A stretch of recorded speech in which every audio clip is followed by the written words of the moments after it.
Hello.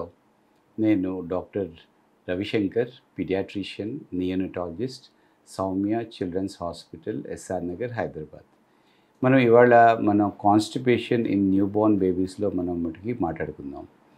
అంటే మటుకి constipation అంటే హార్డ్గా వెళ్ళడము, ఇన్ఫ్రీక్వెంట్గా వెళ్ళడము, ఇబ్బందిగా వెళ్ళడము, ఇలాంటివి యూజువల్గా మనం కాస్త పెద్ద పిల్లల్లో మటుకి చూస్తూ ఉంటాం. కానీ న్యూబోర్న్ బేబీస్లో ఇలాంటివి అయితే జనరల్గా మటుకి చూడమన్నమాట. న్యూబోర్న్ బేబీస్లో ఎస్పెషలీ బ్రెస్ట్ ఫీడింగ్ మీద ఉన్న పిల్లలు చాలాసార్లు వాళ్ళ స్టూల్స్ ఎలాగంటే ఆఫ్టర్ ఎవ్రీ ఫీడ్ వెళ్ళొచ్చు, or 4-5 times in a day వెళ్ళొచ్చు, ఆర్ అప్పుడప్పుడు ఏం చేస్తారంటే వాళ్ళు మటుకి ఇన్ఫ్రీక్వెంట్గా వెళ్తారు. అంటే ప్రతిరోజు వెళ్ళకుండా వాళ్ళు 2 రోజులకో 3 రోజులకో అప్పుడప్పుడు ఒక 1 వీక్ కూడా మధ్యలో మటుకి గ్యాప్ అయితే ఉండొచ్చు అన్నమాట. సో ఇలాగా అంటే ఫ్రీక్వెన్సీ ఆఫ్ స్టూల్స్ మటుకి బ్రెస్ట్ ఫీడింగ్ మీద ఉన్న పిల్లల్లో చాలా మటుకి వేరియేషన్ అయితే కనిపిస్తూ ఉంటుంది. వాళ్ళలో యూజువల్గా ఏంటంటే గ్యాస్ వాళ్ళు పాస్ చేస్తూ ఉంటారు. సో కడుపు అన్నది, అబ్డమెన్ అన్నది ఏమీ ఫుల్గా ఉండదు, సాఫ్ట్గానే ఉంటుంది. ఫీడింగ్ అయితే మటుకు బాగానే ఉంటుంది, వెయిట్ గెయిన్ కూడా బాగానే ఉంటుంది. సో ఇట్లా ఉన్నప్పుడు అంటే రోజుకి వెళ్ళకపోయినా వాళ్ళు 3 రోజులకో 4 రోజులకో ఒకసారి వెళ్తున్నప్పుడు వాళ్ళు సాఫ్ట్గా వెళ్తుంటే వెయిట్ గెయిన్ బాగుంటే మనకి ఏ రకమైన మనకి వరి అయితే లేదు.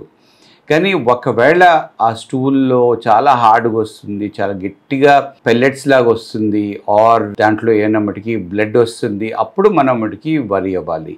అంటే రియల్గా కాన్స్టిపేషన్ ప్రాబ్లం ఎవరికి ఉంటుంది అంటే ఎవరికైతే కడుపు నిండా పాలు అయితే వెళ్ళవో వాళ్ళకు ఉంటుంది అన్నమాట. అంటే కడుపు నిండా ఒకవేళ బ్రెస్ట్ ఫీడింగ్లో తల్లి దగ్గర నుంచి బేబీకి అడిక్వేట్గా ఫీడింగ్ అయితే రాకపోతే వాళ్ళకి ఇలాంటి కాన్స్టిపేషన్ ప్రాబ్లం ఉండొచ్చు. సో అక్కడ మనం మేనేజ్ చేసేది కాన్స్టిపేషన్ కాదు, మనం మేనేజ్ చేసేది అంటే వెయిట్ గెయిన్ బాగుందా, కడుపు నిండా తన పాలు తీసుకోగలుగుతుందా, ఈ విషయాల మీద మనం చూసుకోవాలన్నమాట. అండ్ ఇలాగ స్లోగా అంటే ఫీడింగ్ కానీ కరెక్ట్గా ఉండకపోతే దాన్ని మనం అడ్రస్ అయితే చేయాలి.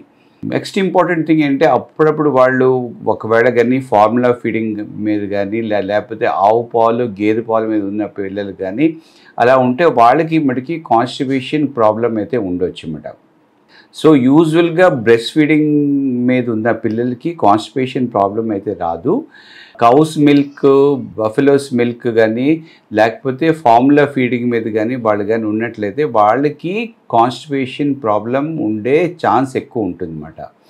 సో అట్లాంటి వాళ్ళకి ఒకవేళ కానీ కాన్స్టిపేషన్ ఉన్నట్లయితే వాళ్ళు ఆవు పాలు గేదె పాలు మీద ఉన్నట్లయితే అది ఆపేసి ఫార్ములాలో వెళ్ళాలి. ఫార్ములాలో కూడా ఎక్కువ ఎక్కువ ఉన్న వే ప్రోటీన్ అని ఉంటుంది అన్నమాట. అంటే ఈ ఫార్ములాస్లో కూడా ఎక్కువగా కొన్ని రకాలైన ఫార్ములాస్లో కెజీన్ ఉంటుంది, కొన్ని రకాలైన ఫార్ములాస్లో వే ఎక్కువ ఉంటుంది అన్నమాట.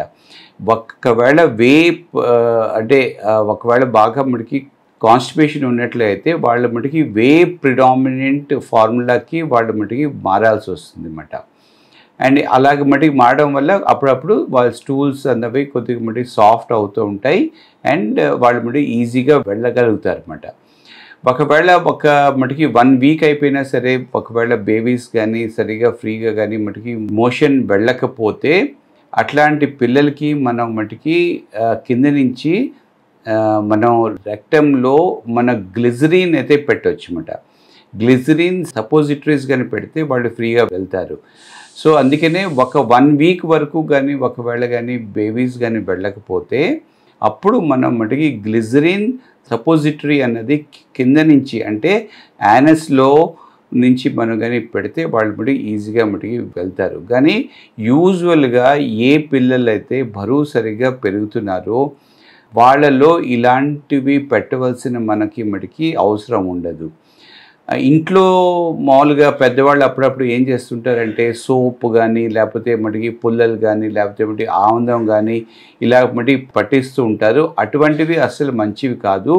99% ఆఫ్ కేసెస్లో ఏంటంటే ఫీడింగ్ బాగుందా, వెయిట్ గెయిన్ బాగుందా, ఈ రెండు కానీ బాగుంటే వాళ్ళు ప్రతిరోజు వెళ్ళకపోయినా ఏం పెద్ద ఇబ్బంది అయితే కాదు. మనం మటుకి వారం వరకు మనం వెయిట్ అయితే చేయొచ్చు. ఆ వారం అయిపోయినా సరే ఒకవేళ కానీ వెళ్ళకపోతే అప్పుడు మనం ఏమైనా గ్లిజరిన్ సపోజిటరీస్కి మనం మటుకి వెళ్ళొచ్చు అన్నమాట. Thank you.